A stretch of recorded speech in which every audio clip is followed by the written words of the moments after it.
Республикада иң яхшы зоотехник деген сүзне тыйнак кына кабул итә яшь белгеч. Әле өйрәнәсе, эшләп күрсәтәсе барды юл. Хезмәт стажының аз булуына ишарәләп. Азат Җалаловның Южный хуҗалыгында эшли башлауына 1 ел ярым гына. Бу бәйгедә инде башта кирәк танышып, аннан соң безнең отдел кадр бик каты булышты. Алар миңа әйтеп, бергә регистрация узып, статутан бергә уздык. Аннан соң конкурска алгач әзерләндем башта. Аннан соң сораулар бик авыр булды. Төрлесе булды сорауларның. Күбесе разведение, кормление һәм скотоводство, шушы белемнәр буенча булды инде. Аннан соң практик сораулар бар иде. Практик сорауларның күбесе монда эштә күреп белгән әйберләр, аларның иң алар булды.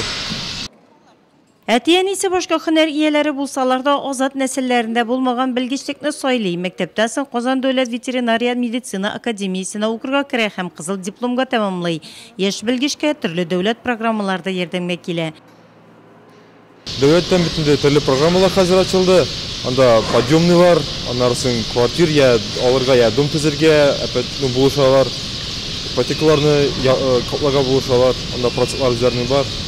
35-кә катлы, сөйтәйне программалары. Зоотехник һөнәре кабинетта утырып эшли торганнардан түгел, моның өчен көне-төне фермада булырга туры килә. Сыерларның продукт бирүчәнлеген арттыру, маллар сау, сәламәт, көр, таза, алар арасында үлем китем булмасын, артым күрсәткече яхшы булсын өчен малларны асрау чаралары төгәл үтәлергә тиеш.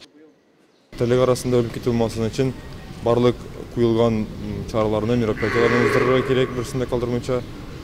Бу укуллар, прививкалар күп сөт җитештерү өчен зоотехник һәм ветеринар чараларны үтәргә, сыйфатлы азыкны булдырырга, сыйфатлы азыкны булдыру өчен агротехник таләпләрне үтәргә кирәк.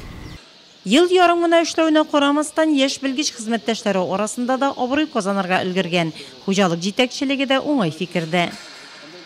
Бүгенге секендә агрофирма Южныйда менә 3 яшь белгечебез бар. Аның берсе зоотехник, берсе ветврач, берсе зоотехник селекционер. Яшьләр бар инде киләләр. Безнең зоотехник Азат, ул бик белемле дә, тыйнак та, үзенең эшенә дә бик ответственный карый. Маллар белән эшләгәндә дә ул бөтен күңелен биреп карый. Менә Азат Рамисович әле хуҗалыкта ел ярым эшләсә дә, аның эш оештырылыгын һәм инде тормыш әле хуҗалык эшләрен тәҗрибәсеннән чыгып фикер йөрткәндә, ул 5 ел эшләгән белгечләрнеке белән тигез. Ул инде эшкә үзе гадел, җавапчан, җаваплы карый һәм таләпчән, һәм инде кемдә яңа омтылышка омтыла, һәм инде үзенә куйган бурычны көнендә үти, һәм инде һәр вакыт бөтен хуҗалыклар белән ярышып эшли, ник бездә алар кадәр эшләмәскә тиеш дигән фикер белән кирешә.